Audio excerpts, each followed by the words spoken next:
You're listening to a Meat Smith Harvest. This is the podcast that encourages and equips you to grow your home around the harvest. This Farmstead Meatsmith production is made possible by you.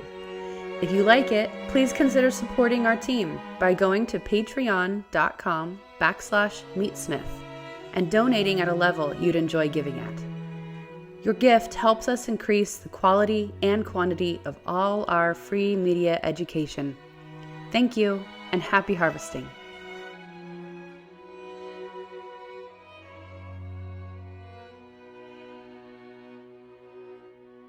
Start. All right, should I put the ceremonial headdress on? Sure. Okay. Welcome, Meatsmiths, to another episode of A Meatsmith Harvest. Today is March 6th. It's a Friday, Saturday? It's a Saturday. Saturday. Okay. And we've got some big machinery outside tearing the land apart. So if you hear those sounds, that's what's happening. Yep, clearing. We thought maybe we considered recording another day, but otherwise it's just not going to happen. That's the same as never recording. We were going to record several weeks ago, but that's when we got dumped on with feet of snow. Mm-hmm. So about a foot. Okay, it felt like feet. Yeah, it always feels like more than it is in the Pacific Northwest. Yeah. Where snow is an aberration. Yeah. Yeah. It kind of takes over our life too, because the power is always being threatened to going out. Yeah. Anyway, we're recording now, so I'm happy to be here with you. So what'd you do this morning? I put some meat in a brine. Oh. That was good. I checked on the meat that's in the smokehouse, which was still gently, ever so subtly smoking after not having stoked it all night. So it was from midday yesterday. Wow. Yeah, so I've got the strategy down with my little Weber barbecue fire pit. You put big pieces in, and then you get a really long, cool smoke. But you can only put the big pieces in once you have the embers that are sufficient to consume those big pieces. Got it. At a slow rate. Mm-hmm. And so I did that. Did I do other stuff? I felled a little cedar tree. Or no, that was yesterday. I did that yesterday. We're making room for trees. We're taking out trees and then putting in trees. Yeah, why are we doing that? Well, some trees are not ordered towards the sustenance of humans or pigs. Not all trees are equal. Not all trees are equal, particularly if you put particular ends to them, purposes. Yeah. Cedars, for example, and suns. Suns are attacking the butcher shop right now. Cedar trees, they're so pretty and they smell so nice. But man, on our little something major is going on outside right now. On our little 2.5 acre property, cedars just take up a ton of sun and a ton of soil because they do not permit anything to grow in their drip line. They're super mean about that. They are territorial trees. And so it's just kind of like, wow, beautiful cedar. And then you're here for 10 years and you're like, you are taking up way more space than even your drip line, you know? And with our little 2.5 acres, space is so precious that we're just constantly wanting more. So I've been planting lots of chestnuts. I've been planting hazelnuts. I've been planting a couple honey locusts, and I planted some heart nuts, some butternuts. I don't know if you can tell there's a theme. Some oaks. We planted the Gariana, the white oaks that grow up here. The theme being? Mass production of mast. So nuts. Nuts. We want nuts and stuff. Mast. That's a lot of nuts. Yeah. Mast. The word. Yeah, tree mast. I've never heard of that word. Yeah, I've heard it. Okay. It's when trees drop things that are edible, unlike conifers. except for certain, except for pine, you can get pine nuts. And, or if you're a cross-billed finch, you can even get the little seeds out of the fir cones, which we are surrounded by. But that's about it. There's pretty much no food coming from a fir or a cedar for the humans. Right.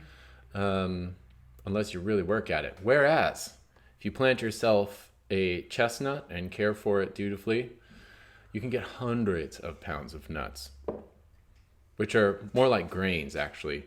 Chestnuts are not high fat and high protein. They are like rice in their constitution. Yeah. But you get buckets of them. And eventually, this is all planting in hope. All planting is hopeful. And then pigs get to eat them, right? And then pigs get to eat them. So I planted things that would hopefully give us too much of a thing that could then be fed to pigs. Yeah. Because what you need to raise pigs on natural stuff that your land produces is too much of it. You need the burden of abundance. And mature, healthy chestnut trees will definitely do that for you. I'm sure we'll spend lots of time combating the squirrels and the birds, which we can do. We have boys. They can take care of them. They're already pretty good at eating little critters, so they'll also be part of their job. Cool. Well, what else have we been doing lately? We haven't recorded in a while, so I feel like there's a lot to catch up on. But well, we're scheduling more classes. Yeah. So. Yeah, this is really the planning phase for launching classes, because when we plan a class, a harvest class, we have to plan a whole season in advance at least. Because we do this crazy thing where we insist upon raising the animals, which will be the class curriculum. And so part of what is happening outside is clearing for a poultry fatting house, which we've been talking about for 3 years. That's just how long it takes to turn the barge. And I think this year I'm actually going to build it. I mean, this year indeed I am actually going to build it. It's not going to be that complex. It's basically just suited for the fattening of poultry as separate from the egg-laying poultry. Because they get different management, particularly on a tiny plot like this. They need to be managed separately, especially since the laying flock are more sensitive to all the things. And the meat flock has different demands, particularly more carbs and less calcium than the laying flock. So I want to be able to give them that. So we're going to get a bunch of geese, probably like 20 geese, and we're going to do a big grand goose class in Martinmas sometime in November. That's great. A St. Martin's Goose Class. And really excited about that. Yeah. So we can be looking out for that. Yeah. Maybe in the next month or so, we'll have the class listed. Yeah. But be thinking about it if that strikes your fancy. We're still actually crafting the class to see what will be included. You know, if you hear this and you're totally interested in it, maybe put a note in the comments. And just, we're trying to feel out the kind of interest, which will help craft how long the class is, how much we're including in it, count the price. Like, we're still kind of gauging. So actually it would be helpful amongst our members and our social media followers what the general interest level is. Yeah, because the goose is it's an animal on the periphery of our consciousness. It's not in this culture. It's not like the pig. Yeah, the pig is the magical animal. Everybody gets it. Its wonderment does not need to be explained or argued for. It's a given. The goose, though, we're just less familiar with it. You know, anything you hear about the goose is that it's greasy. You know. Like deer, are gamey. Yeah. We just hear about it mainly in the context of hunting, but the goose is the pig of the bird world. Right. They put on so much fat, and they graze, and they are noble, and they are the most noble of domesticated birds. Right. There's no question about this. Yeah. They regard their they regard the farmer with a different degree than any other bird. They do not flee humans. They approach them. They're totally different. It's they don't necessarily perceive themselves as prey, kind of like all the other animals, except for pigs, that we raise. They're a little more like pigs in that way. That they, what was it? Winston Churchill said, "A pig looks at you right in the eye." Right. That was part of a longer quote that's really great. I just can't remember it, but that's the pig looks at you right in the eye. Yeah. Whereas other animals, at least sheep, they tend to, you're basically always a wolf to them unless you've bottle fed them and they look to you for nourishment and sustenance. But if you haven't, then you're a wolf always. Goats, I think you're a goat because they will follow you to proper grazing, as they do the queen mother goat. Usually she guides them to, we're going to eat this today and then this today because we're going to layer the perfect compost pile in our guts so it all ferments well, which is really how they work. But pigs, I think they kind of look at you differently. Being omnivores, they're kind of like, we could eat the same thing together. We could sit at the same table. Yeah. And you could think something is delicious, and I could. And it would be the same thing. So that's a little weird. Yeah. But so geese are different. Yeah. Because they graze. But their response to a predator is not flight. Right. It is, oh no. They turn around. Oh, no. Yeah, they face you and they approach and they threaten. Yeah.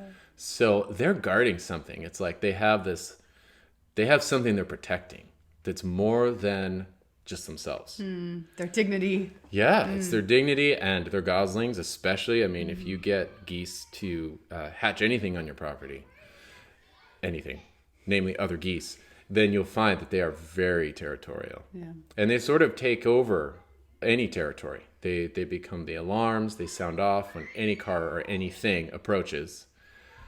And they rush you. They come up to you. I just like that about them. But mainly they produce a ton of fat. That's what's so cool about them, especially the larger breeds.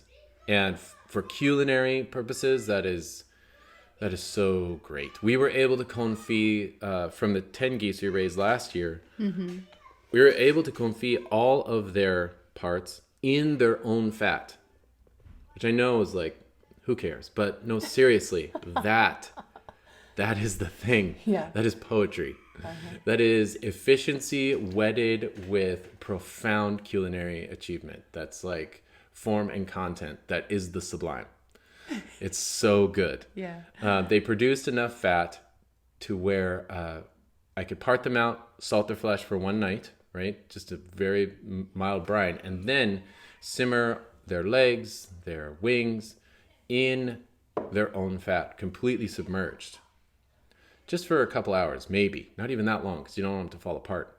And then you just turn the heat off, and then the fat solidifies, and you chill it, and that's confit. And then it's very convenient because you can pull out a piece and fry it up right away. It's already cooked. You're just maybe going to brown it a little bit.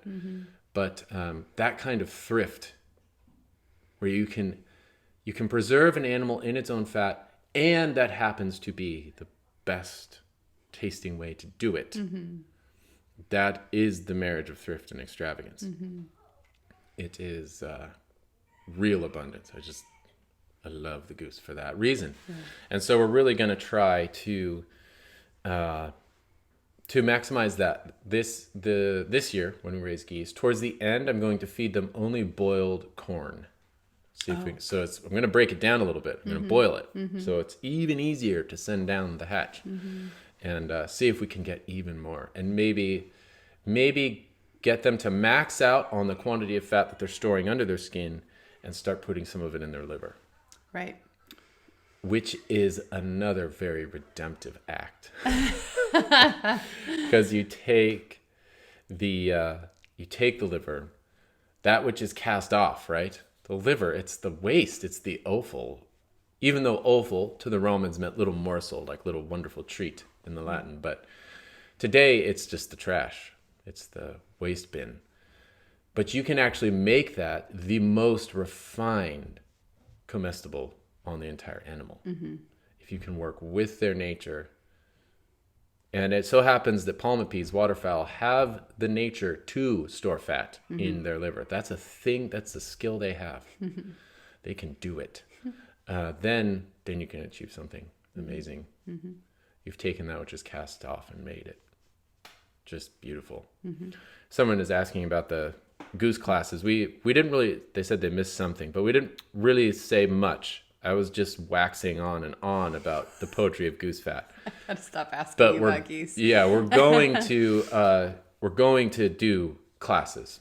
Yeah. And it's going to be, as is our want, I can't separate the killing from the animal from the culinary end of it. As tempted as I am for convenience to do that in a class, it is just unavoidable that the most decisive ingredient in any recipe is the kill. Is how you dispatch the animal. You can trash its culinary value by being sloppy with the harvest. So we're going to incorporate both, either into the same day or into 2 days. Yeah. I'm still trying to figure out. It's a lot of management because I want to make confit, but it takes at least 24 hours to make confit. We also want to do cassoulet. We want to do cassoulet for the meal. Liver pate. Yes, we're going to make a spreadable pate. Even maybe a little fry with the hearts and the... Yeah, maybe fry up some magrets. We want to show people how to make duck breast prosciutto, which is it's so easy. It's not like show people. It sounds silly to say that, but... and we want people to learn how to kill a goose rightly. Right. So... And all in one class. Sing some traditional songs about the goose harvest. That's right. Yeah. We need to sing some goose carols. Yeah. Martinmas songs. Yeah. Because they exist. Okay, so there's geese classes in the works. We've got family pig classes posted as of yesterday. So if you missed out on signing up for the April, May classes, then look for late July, early August, I think. Anyway, it's on the website in the usual spot, and those are ready to go. They're brand new. No one has signed up yet. So, anyway, yeah, that'll be, we're kind of transitioning. These classes have been maxing out. So we're actually expanding a little bit. We're adding another season of classes. Normally we have one at the end of the year or like maybe January, just sort of late winter fall classes. Sorry, late fall, early winter classes. And then we have a good late spring harvest classes. So two then and 2 in the winter. But we're kind of adding like this midsummer or early fall, midsummer season. So, I'm just excited that people are kind of clamoring for these classes right now. Yeah, it's great. So we're trying to meet that demand.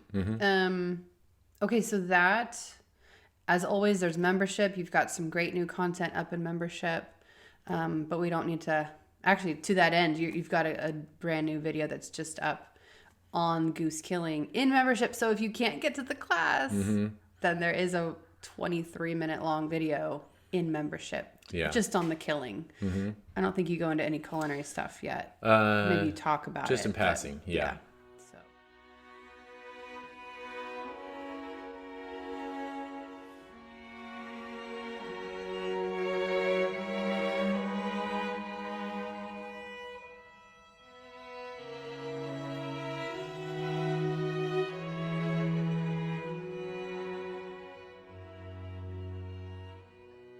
But other than that, I thought we'd talk about our main topic today. Yeah. Because we're always trying to talk about what we're doing, so it's like fresh in our minds. When you are raising rabbits, we try to talk about rabbits. When we are raising geese, we talk about geese and try to put as much into a podcast episode as we can. And we're doing lots of other things right now too, but a new thing I think for us, and we've talked about it in the past, but it's like anything, it's a virtue to acquire. And I think we've we're starting to understand it better, and that is fasting. And this is a food podcast, and Right. so much more than a food podcast, I guess. But we're just experiencing this in a whole new level, I think. Yeah. So when you're raising hell, you talk about hell. Right? That's what fasting is about. Yeah. What has been your experience? Because I could talk forever about mine, but I want to hear about yours, and then. Yeah, I mean, it's pretty basic. It's, I guess what I'm discovering this time, I feel like this is the only way to really become a connoisseur is the only word I can think of, but there's got to be a better one. To elevate your appetites, which is another way of saying to rightly order them, to guide them. Because it's so easy to just gorge on garbage. That is the lowest form. And not actually fulfilling, which is weird. Mm-hmm. If left unchecked, or if disordered, our appetites actually are contrary to their own good, which is weird. Mm-hmm. You know, like the Doritos paradigm. It's not good. It's not even satisfying, which is so weird. Mm-hmm. But that can become an addiction, mm-hmm. you know? Well, it's like isn't there a book that's titled, and I haven't read it, so I'm not making this a recommendation, but the idea of being simultaneously stuffed and starved. Yeah, that was one of the early ones of describing the global food system. So we've extrapolated this to the global scale. Yeah. Of, fragile, industrial, centralized agriculture. Yeah. Which is not good. But no, that's interesting, though. You said to elevate the appetites. Because what you're doing in fasting is you're actually kind of suppressing them. Yes. But by doing that, you are giving them their proper dignity. That's what I'm trying to say. Okay. Yeah, you're elevating them. Yeah, that's so cool. Because you rightly ordered them, which is a way to say, that's why fasting is not just like puritanical. It's not prudish. No. It's the opposite. Yeah. Yeah, so it is your only weapon technically against gluttony, which is a thing we don't really talk about. But if your body seeks goods, one of them is food, nourishment, which is a good. That is a good. Your body gets energy from it, and so it regards it as a good. But if we just let it pursue it without the guidance of reason, our intellect, then it runs afoul of itself. And that's why when they talk about mortifying the flesh, you're literally mortifying, like die, mortus or something. I could make up the Latin root to that. But Mortis nostrum. Yeah, there you go, mortis. Yeah, that is you're not killing the desire, the appetite. Actually, you're killing its independence. Its agency to act as this little personality that indwells you and that you are sort of possessed by, and that runs amok and does it what it wills, apart from the reins of your intellect, of your mind. There was actually this really interesting from the prophet Jeremiah, I think, prove the reins. It was something about God knows the secret of the heart and proves the reins. Isn't that interesting? And it's an old Douay Rheims translation of the Vulgate, so it's not a common version. But that phrase, prove the reins, was so cool. And because you think about it, it like just awakens this entire metaphor, which is to prove the strength. This is what I think it means. I don't know if this is actually what it means, but of the reins, like literally those two strips of leather by which you are controlling the horse. You are proving that they work, that they are strong enough to direct it, and the horse would be the appetite in this case. Right. Well, it's kind of like the other main appetite that we have. And those are the two, concupiscible appetites? Yeah. And for the reproduction of other humans. That's what I'm talking about. That's what that other one would be. That appetite. Yeah. And in contrary to what our culture wants to tell us, that if we just let that appetite run amok, that somehow we're more passionate people. Whereas the opposite is actually true. Yes, they have not read Measure for Measure by Shakespeare. Exactly. Yeah. She is chaste and she is extremely passionate. Yeah. Which is kind of a contradiction. Yeah. But anyway, I'm just using that as an analogy Right. for food too, that when you can control that and restrain that impulse, you actually appreciate food more and feasting more, and it's rightly ordered. And it almost just happens to you. It's kind of amazing, actually. Yeah. There's I don't even know if you would call it a grace in fasting, because I feel like it's part of just the natural order of your body, of what happens when you fast. Yeah. So one thing that happens to me is I feel like even more of a reprehensible glutton when I snack. Oh, yeah. It's just like, I spoiled it a little bit. Even if, so my fasting commitment has been, I'll eat, obviously no meat on Fridays, and we'll fast until 3 on Fridays and Wednesdays. And then until noon on every other day. So this is not an extreme fast at all. But it does help to shorten the time that you're eating in the day, the duration of your eating time. If you can shorten that, it helps a lot. But it's interesting, once you're kind of in that, what you would say, intermittent fasting mode, you are actually changing your taste. You're changing your appetite. You discover that what you like and what you dislike is totally within your control, just by subduing it, just by denying it. And that is such an interesting thing, because I think one of the greatest detriments of our food production and consumption and purchasing culture and our idea of food is that it is only a matter of what we like and dislike.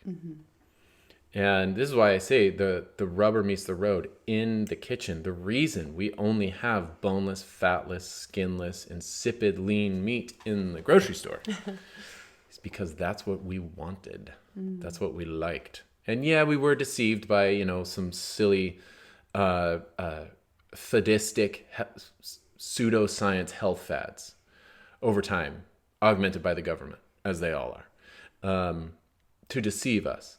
Nonetheless, we kind of allowed ourselves, and we developed a cloying attitude towards fat and all these other things. And I would say that that's because we have assumed that as consumers, which is our primary identity, our greatest goal, our greatest power is the assertion of our likes and dislikes. And it's so weird to be able to think, like, actually, the best thing you could do if you want to grow in the virtue of eating is not just to deny your eating, to fast, but also to eat things you don't like. Because what you like and dislike are not absolutes at all. Right. They are totally mutable. Completely. You can learn to like anything. If you want to, you can do it. And I think you can even clinically try it, like give yourself 2 weeks and you can change your salt tolerance. Or even not just eat the things that you don't like, but to not eat the things that you do like. Right. Yeah. Not in exchange for something bad, but just to refrain entirely. That's a new thing. So when you say that you just described what we've been doing the last month or so, that regimen is actually extreme for me. Like, yeah. Well, you're also nursing, so you're eating for 2. I do have a different metabolism and different needs. But I mean, well, you are working hard out there too, so you do need your nutrition. But I guess what I'm saying is, if I had told myself several years ago that I would be fasting like I am now, I would have totally laughed. I would have said that's Yeah. impossible, you know. And I do give credit to the way that we eat, the way that we feast, Yeah. for being able to fast, because the two seem to go hand in hand, and that's just news to me. That's what's so revolutionary, I think, because it's just, I mean, I trained myself for a full decade or decade and a half of my adult life, like basically since I've been 14, 15, to eat everything I wanted. Good, bad. I even considered myself pretty healthy. Especially as an athlete. Yes, exactly. Yeah. And I went all the way through college as an athlete. And so I trained myself to work out really well. And so I had sort of conventional athlete wisdom that I use to eat. Yeah. You're burning so much, you got to put in so much. Yeah. The caloric That's right. theory of food. Yeah. And especially like when you wake up in the morning, boom, you got to start eating. Yeah. Or you're going to go into fast mode. And then your body's going to wig out on you. So you got to keep it going. And anyway, I just ate so much because I knew I was going to burn it so easily. And then when I started becoming a mom, that went away because now all my extra time was being poured into my kids, but I still kind of ate with that same mentality. It was really imbalanced is what I'm getting at, actually. I never learned the virtue to eat because I was imbalanced also in my working out too much too. So it was like I thought I had the virtue of working out, but that was overkill. And so my eating was overkill. Whereas if I had been more balanced about it, I don't know, I could go on and on about that. But recently, learning to be temperate and be moderate in all things has been so good for me. Yeah. Because also when you enter motherhood, you are naturally mortifying in every way possible. And so you start to look at whatever is still available, like food, to console you, because after all, you're working overtime. Yeah. And so what's wrong with having a second helping or whatever? But that's not virtue, because I don't need that second helping. Right. You know? And even like I was unable to cut out just tiny little treats. Sugar in my coffee, you know, like it was kind of an addiction, even though it was so small. It had this like hold on me, you know. I was a slave to it, honestly. And I still it's kind of like you're a recovering alcoholic. Like I know that that's something I always have to work on, just because I feel like I built a foundation that way as an eater. And anyway, fasting has been really good. Yeah, I almost feel like fasting is the hack. Okay. Which is so the opposite of how I thought before I started fasting. Okay. Like it's actually the shortcut. Oh, yeah. It oddly enough, it is the easy way, which I know is like, it even sounds crazy to say, but if you're just going to go for temperance, you know, we'll just balance it. I'm just not going to overeat. I think that's actually harder because it's less clear. That's right. You know, That's right. It requires more interpretation and effort on your end, and then there's gray area, and then you can waffle it a little more. You know, you can make adjustments here and there, and before you know it, you don't even know what you're trying to do anymore. But if you just want to almost immediately, gain what it does is it literally kills the appetite for excess. Right. It kills it. Yeah. Which is awesome. Yeah. That's what it is, like a shortcut. Cut it off at the root. So you almost have to just do what seems like the most absurd thing and just don't eat. Well, yeah, especially for an a little extreme personality like mine. That has been good. Yeah. But I do want to circle back and be able to, like the French, and Julia Child, like her whole thing is the mean. The virtue is in the mean. Yeah. So being able to have just one bite of this or one little tiny helping of that. Like Yeah. that is actually the ideal. Right. But I think in certain seasons, there is room to be extreme, to remind us of our, to go really, really deep. Yeah. And really extreme. And then in the in-between times, because you're not always just fasting or feasting. Like you are having to be in a middle road for a lot of the year. Yeah. You know? Well, and it's just part of the natural procession of the seasons. Yeah. Lent That's is right. this archaic word that just means spring. It's, the garden is dead and the larder is lean. So, and it used to be in Christian Europe much more severe. It's like for the entirety of Lent, there was no meat, no eggs, no dairy. Yeah. So, Yeah. yeah. I know. We're not even doing that. That's a whole nother level. We're just doing. But that's why on Easter or Christmas, because Advent used to be more of a fast before Christmas, Christmas night, you could start feasting at midnight, or just after Mass, midnight Mass. And it was like venison, leg of lamb, goose stuffed with chestnuts, boar's head, suckling pig, swan. Like literally look at the old lists. I know. Those people knew how to eat. Yeah. That's because they knew how to fast. Yeah. I think. Yeah. And I would say also it literally, and I think, it actually refines your palate. It refines your taste big time. Because you're no longer ruled by the fill the hole impulse, which the caloric theory way of understanding food just feeds right into, like 100%. If you just regard food as something your body burns to produce energy, you're not a car. Come on. This is not. True. This is a bad analogy. It's typical scientific reduction. Modernism. Yeah, it's not how it works at all. So where was I going with that? Oh, but the fasting actually gets you off of thinking of food as fuel, because you realize I don't actually need as much fuel as I thought. I'm fine without constantly filling the tank.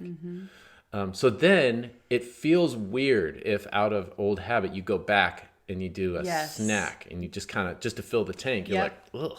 Yeah. What was that? Yeah. You like insulted yourself. I know. That's true. You're like, why did I just shove that in my mouth? What am I, a grazing foraging animal or something? It's not, it feels weird. And so when you do sit down to the meal, you're like, oh yeah, we're going to actually craft this. Yeah. Because we're eating for more than just fueling. Right. This is not, we're not just fueling a biological organism here. It's a little more than that. How many people do you know you would say truly share your back to the land values? Or your passion for home-scale craft meat curing? Or simply love the multifaceted beauty of a good meal as obsessively as you do? Maybe a handful? At farmsteadmeatsmith.com, we've created an online community of hundreds of omnivores from around the world and a platform for them to learn from and inspire one another. In addition to our major semi-annual hands-on educational event, The Family Pig, here at our Pacific Northwest homestead, over at farmsteadmeatsmith.com, we host a purely digital membership program with an archive of film and textual resources years deep now, for you to dive deeper into your food journey with. And both our classes and online program include access to our private community Facebook page for your continued education and fellowship. We've been told that our classes are life-changing and the membership program unparalleled in quality and quantity. To get a taste of our education, search farmsteadmeatsmith.com and our YouTube channel for our free films, conversations, and downloads. Explore how we and other meatsmiths across the globe may best come alongside you, putting the knife in your hand, article by article, and comment thread by comment thread, and can support you in building your home around the harvest. Please head to farmsteadmeatsmith.com today. Now, I want to mention, there's so many directions we could go, but when that ability to fast, like yesterday, for instance, we went until about 4 p.m. without any food. Yeah. And just from an objective standpoint, I was shocked. Now, I'm not trying to like pat myself on the back, but I am like shocked because I've never done that before. Oh, really? No, I just haven't. And I feel kind of like when like Therese, like our toddler, comes up and shows us like her little scribble doodle, and she's like, "Look, Dad," and she's like so proud of it. Like I feel like that's crazy for someone like me that has, you know, had not the best relationship with food, let's say. But the only reason why we could do that is because, well, I don't want to reduce it, I guess, but on the material level only, it's because we have such a high fat diet. Yeah. And we've been kind of transitioning that way. So if we were eating like cereal and nut bars, that wouldn't work. But because like basically for lunch or on extreme days like yesterday, because we were just busy, you know, I just live off of back fat. Yeah. And like olive oil over back fat, drizzled over back fat. So what you want to do is put fat on the fat. That's right. And then eat the fat. Seasoning the fat, yeah. With salt. Yeah. Rocks and fat. Yeah. Maybe a little like sliced raw onion or something to spice it up. Yeah. Or rillette. Like I kept the rillette out for the video today. You've been making rillette like it's going out of style. Yeah. Which is fatty meat cooked in fat, spread on bread, fried in fat. It's submerged in its fat right now, so it's very unctuous. Yeah, and I don't eat bread, so I think I use like raw onions with that or something. But anyway, it's connected. It is. So like I brought this book out, Eat, Fast, Feast. Okay, this is a really good book. We've mentioned it before. This is Dr. Jay Richards. We've had the pleasure of actually dining with him in the past. And so we have very loose connection with him. Yeah, it was before he wrote this. It'd be cool to... Yeah, he's a friend of a friend. He's a good friend of a good friend of ours. So anyway, he comes from like kind of an athletic background too. That's right. And so when he was writing this, I was just so identifying with everything he was saying. Like, you know, someone who works out hours and hours a day, going to the gym, like pumping iron all the time, running miles and miles, and you're just like shoveling in food to keep up with yourself and to build muscle and to lose anyway. But one thing I noticed is that, well, he's even talked because he lived on Vashon for a short while he wrote some of his books, but he does not know about our style of eating. So he's sort of doing this work, and he piggybacks off of Dr. Jason Fung, who is the intermittent fasting guy in America.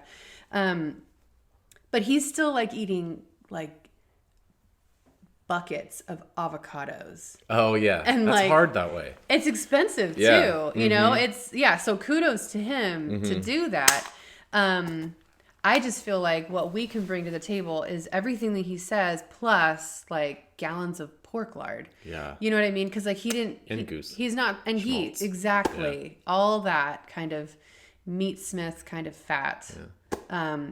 That is what makes it all possible, because in the past when I've tried to fast, I just can't. I get hangry by 11 a.m. because I'm just stuck on I'm not in ketosis, first of all. The carb roller coaster. Exactly. Yeah. But being on the fat that we are makes it possible. Yeah. And I guess from there, like we ought to want to fast, not just for the dietary benefits, and not just because we're trying to elevate our own culinary experience, but also because it is in the same way that feasting is connected to the spirit, fasting does the same thing. Yeah. And it's just like, so I hate using this word, but empowering. It's got such a baggage to it, but it really helps you. It cuts you off from all the vices that the things that you're enslaved to. Right. Yeah, definitely. So anyway. Yeah, it makes you particularly a connoisseur of backfat. This is one thing I have enjoyed. You can cure backfat quite simply. It's like so easy, and it's easy to the degree that it's almost impossible to mess up, because if you're going to cure lardo for the purpose of getting more fat in your diet, and because it's crazy delicious, you can oversalt it and it'll be okay, and you can undersalt it and it'll probably be okay. There's just lean flesh is the thing that, if there's anything that's tricky to cure, and there really isn't, but lean flesh is what has the water in it, and so that is where spoilage is possible. Fat is like 20% water as opposed to 70% by weight or volume or something. And so that makes it so much more shelf stable. So you can cure lardo all day. Like, you can forget about it, you can mess it up, you can mismeasure, and it's all going to be fine. It's all going to be delicious. But the cool thing about it is not all backfat is created equal. So this has been fun journey here. Is you always hear about the pig breeds and their various distinct qualities. And my initial reaction is always a little bit of suspicion to those claims, just because I've been around, I've seen a lot of pigs, and I've killed a lot of pigs, and I've eaten a lot of pigs. But there is a distinction with pigs with oily fat versus pigs with more solid fat. The unsaturated oily fat and the saturated hard fat. So Gloucester, Old Spot, Berkshire, those are going to give you saturated fat. And then the softer, more oily fat is going to be the Mangalitsa, and the Iberian pigs that they raise in the oak savannas in Spain. Those are going to be oily, and literally that fat is softer. So part of the softer to the mouth, like it's actually it's easier to chew. It melts in your mouth. Actually does. Whereas the more saturated fat pigs, their lardo is absolutely delicious, but it's a little chewy, so you're gonna want to slice it super thin. Whereas the Mangalitsa fat is a little more forgiving in that way. It is literally softer. It stays soft even after you've cured it. I could go get the ones in the fridge if you want to show them. Well, if you want to, okay, yeah. I can show you. We'll do this lardo squish test. Yeah, exactly. I mean, you kind of have to see it to. Yeah, but it's a thing. It's real, is what I'm trying to say. It's not just a bloated claim about the distinction in fat. It is real, and it's really they have different values. Like the lardo from a pig with hard fat, with saturated fat, is more flavorful. It's actually a stronger flavor. It's actually richer. And the more it hangs out in your fridge, after just being minimally salted, it is actually more cheesy. So it actually has more, if you wrap it in a towel, and especially if there's little strips of meat after you've cured it and you put it in your fridge, you'll encourage a little bit of mold growth, which will give it a cheese flavor, which is really nice. Whereas the Mangalitsa fat, the oily fat, is actually milder. So it's a little easier for people. It is a much subdued flavor. I would say that for the people that tend to be cloyed by fat, the fat flavor, the Mangalitsa, the oily fat, is the way to start. And you can see, so this is, let it get up to room temp. This is the Mangalitsa. Super mild, and is it gonna? I think the camera will sort of do it. Anyway, yeah, there we go. It's squishy. It's a little squishy, and the longer it hangs out here, this is fully cured. Can't really tell, but anyway, it's going to. The longer it hangs out, it's going to get wiggly eventually. It's just chilled right now, so it's kind of solid. And then oh yes, this is way different. This is like. Come on, camera. Can you do it? Can you do it? Not really. Okay. Well, this is like, when I squeeze this, it barely gives it all, and it leaves an imprint of my fingers doesn't spring back. Yeah. This is totally, I wish I could describe to you. It is totally different. You can't bend it, whereas that can bend. Yeah, that's right. Yeah, this is like imprintable. This is like a brick of cheese compared to this, which is much softer, the Mangalitsa. And so there is a real difference.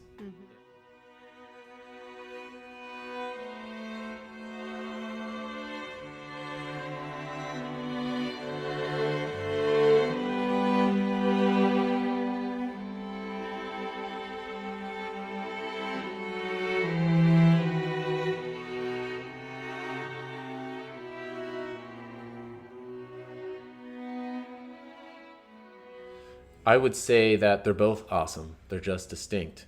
And fortunately, like I was saying before, it is the easiest thing to cure. Again, I know I always say this about all the things, but that's because it keeps bearing out to be true. So I'm going to say it again. And in the case of the lardo especially, there are more ways to cure it than not to cure it. Literally. You can dry salt it, you can brine it. You can dry salt it for a short period of time, you can dry salt it for a long period of time. You can brine short or long. You could just put it raw in your fridge and it would probably just dry out and just slice it off and eat it for weeks. A slab of backfat, that is, from a healthy pig, which is the premise of all of this, by the way. And then you can even plunge it into a hot brine, which is beautiful. And which I did, and it just instantly shoots the flavor of the brine right into the backfat. And so if you want a backfat that is distinctly flavored, like a thing, if you want lardo that is distinctly flavored, or salo, then you make the brine, which is to say you boil water and you add salt to the water, and then you stir until it dissolves, and maybe you put in juniper berries or a bay leaf or other flavors, and definitely a bottle of some white wine. And then while the brine is still hot, you put the backfat in there. And then you refrigerate the whole thing. And then it slowly chills, but that initial shock melts a little bit of the fat on the outside and brings it in. And I've done that, and that is awesome. That really makes and then you take it out after 5 days, 10 days, depending on how salty the brine is. Rinse it, dry, maybe don't even rinse it, just dry it and put it in your fridge. I do like to keep backfat in the fridge. You can hang it, but it will just start to rancidify, which means not spoil, but oxidize. So it'll turn yellow and it will become a little bitter, gradually more bitter as time goes on. So my favorite way to keep it, honestly, is wrapped in a towel. So something that breathes, you're not suffocating it, you're not trapping moisture, wrapped in a kitchen cloth, and just put it in the fridge. Yeah. And it'll keep indefinitely it's that been way. In there for a long time. Yeah, I mean, it's not really going to spoil, and you just slice off as required, as needed. What other ways are there? I would say that one essential element to the backfat, too, another element you could add to your backfat curing recipe, is the aggressive torching of the skin. Right. This is how peasants have been dehairing pigs for a very long time. Rather than skinning them, which is just unimaginable to the thrifty and extravagant taste of the peasant, you would torch it off. You burn it off.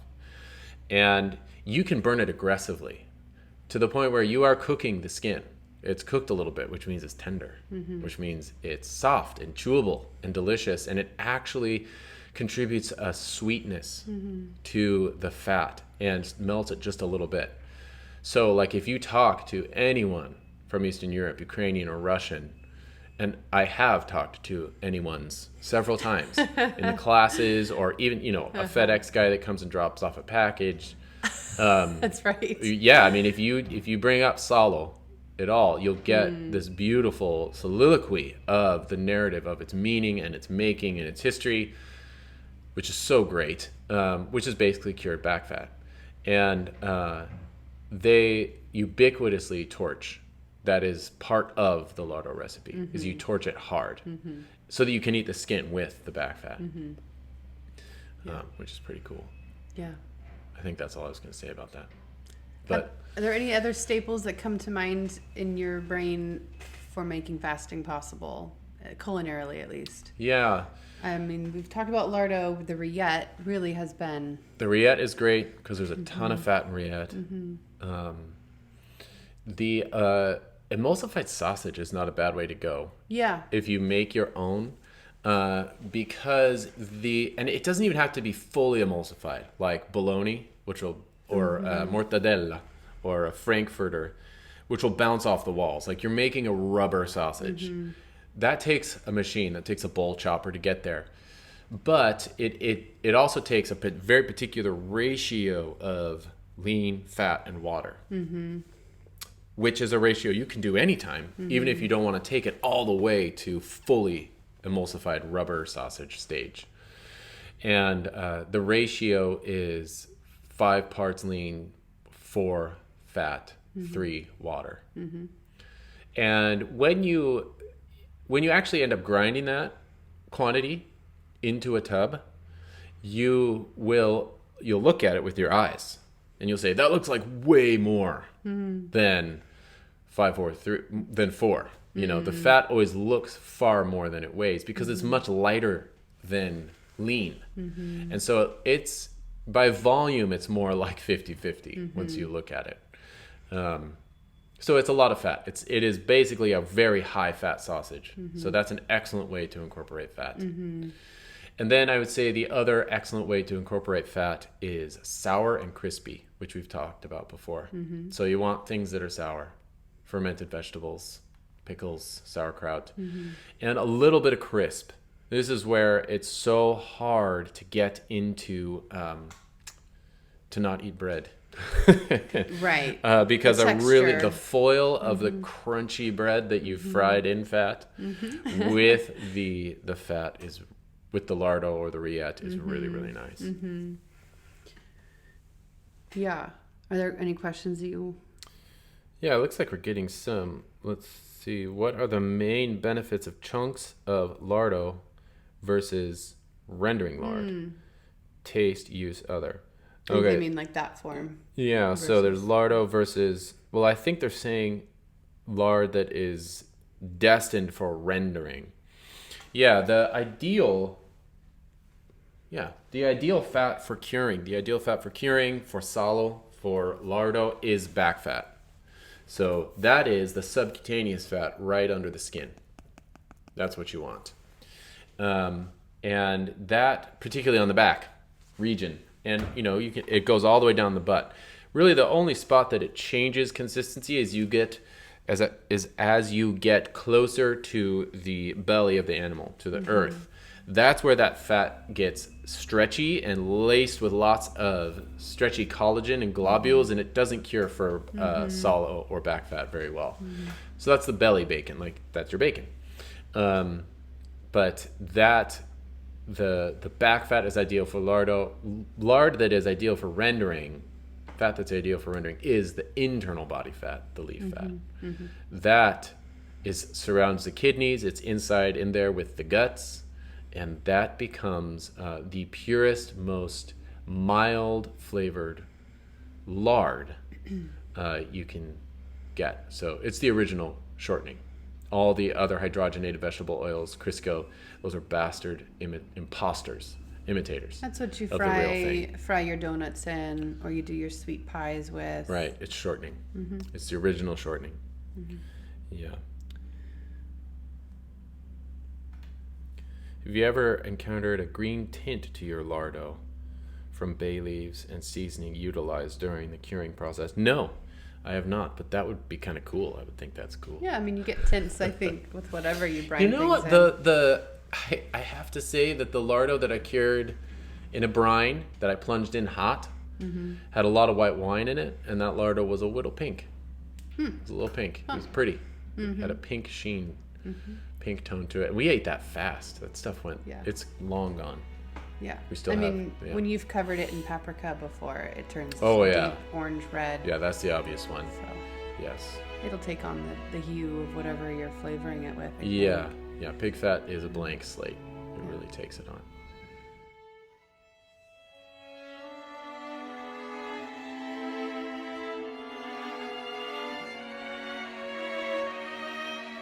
You can receive updates on all our brand new content as it's released by signing up for our email newsletter.